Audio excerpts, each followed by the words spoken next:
Hi there, folks. It's Orin Martin again, UC Chadwick Garden. I'm with my friend, peer, assistant, Ruben here, and together I'm going to offer some words, gestures, and he's going to fertilize this young citrus tree. So let me just say a few things about fertilizing citrus. You oughta. Citrus is evergreen, thus ever-growing throughout the year. It's always doing something and often several things simultaneously, just about all of the seasons or months of the year. Granted, soil temps get below 50 and it goes into a quasi-dormancy, not like it loses its leaves, it just stops growing. So, commercial growers fertilize citrus in what they call splits.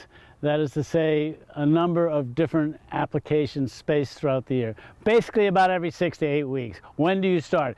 Well, that depends on where you live. But basically you look at the trees, and when you start to see the initiation of some new succulent shoot growth, go, time to fertilize. Here it's usually March, maybe into April. Again, we're Santa Cruz, California, central coastal California, 800-foot elevation, 37.97 degrees north of the equator. That's where we live.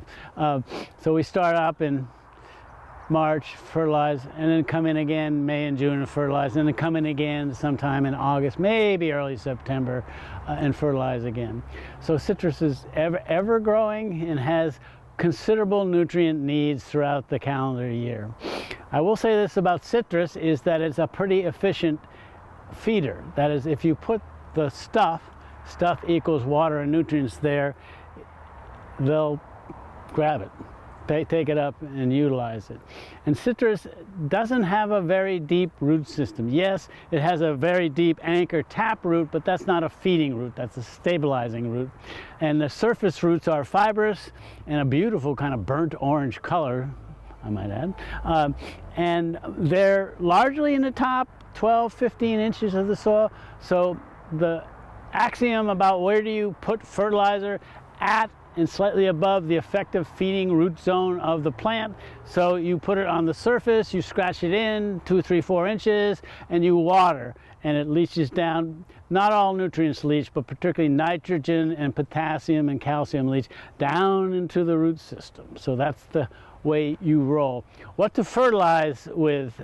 You have a lot of options. I'm going to do a high-end demo here. We're going to use compost. We're going to use a number of different granular fertilizers. Let's look at some of the granular fertilizers. My primary go-to fertilizer, one size fits all as it were, is a product called Sustain, S-U-S-T-A-N-E. It is a organic certified fertilizer that is got a bit of a time release aspect to it, which is uncharacteristic of organic fertilizers. So it has, it's been, look, I've got some right here.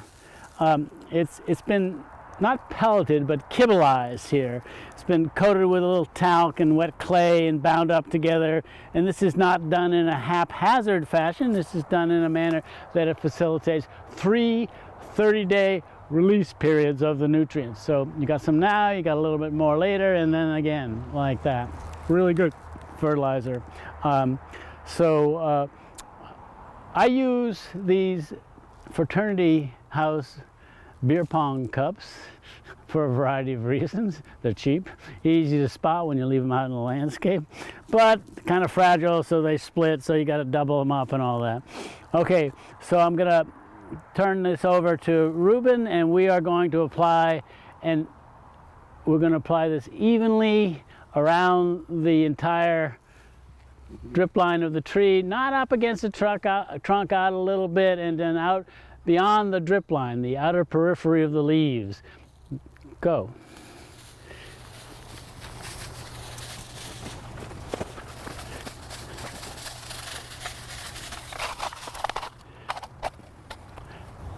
Next, we're going to use just a little bit of, in a comparative sense, of blood meal. And this is about a half. These cups are 16 ounces, a pint, if you were drinking beer. And we're going to use half a pint of 8 ounces of blood meal.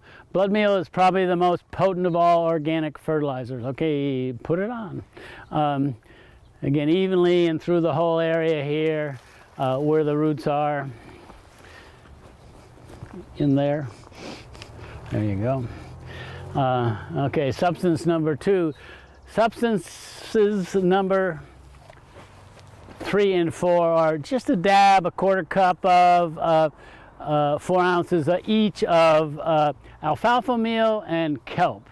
And these are valuable in and of themselves, but the best aspect of kelp is loaded with micronutrients, and citrus often has micronutrient problems, iron, zinc, and manganese particularly, so we're fortifying the plant in that way. And the alfalfa meal, the rose people are wild about alfalfa meal. It contains, in addition to nutrients, a very powerful growth hormone, triacontanol, that stimulates both root growth and photosynthesis. So we're just putting a little bit of these things on in a similar fashion. Go.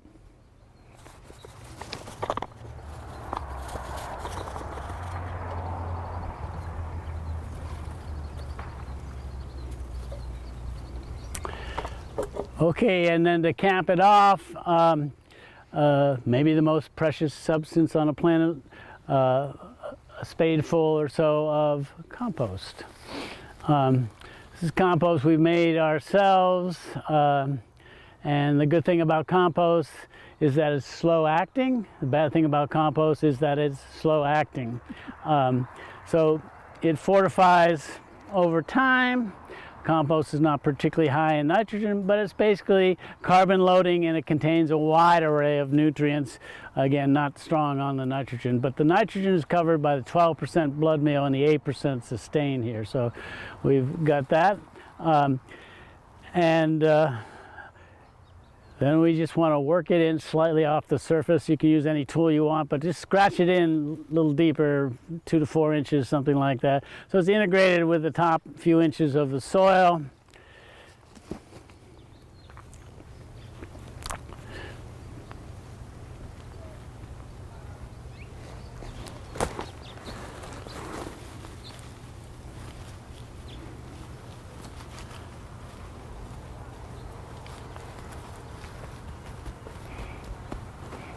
Okay, so that's the full treatment. Let's take a step back a little bit, and let me just say that you really want to lean on your citrus when it's young. You put a citrus tree in the ground, often planted out of a 5-gallon container, and it seems like they just sit there for the first year, so you need to be extremely proactive with the water and nutrients. So we're starting the ball rolling here in the spring of 2025.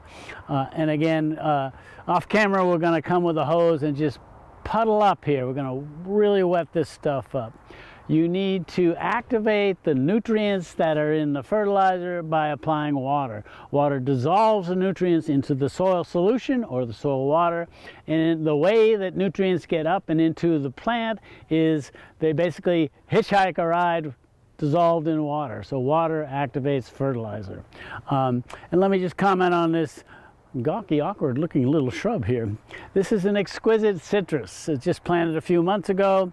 Late winter, ready to grow. It is dwarfed by its nature, maybe 3 by 3 at maturation, and it has these little fruit, look not unlike a kumquat, and they are extremely somewhere between acidic and sour.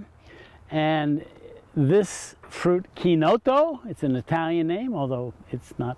Citrus is from the tropics, not Italy, is probably the kind of keystone ingredient to go in a really good marmalade. So Quinoto.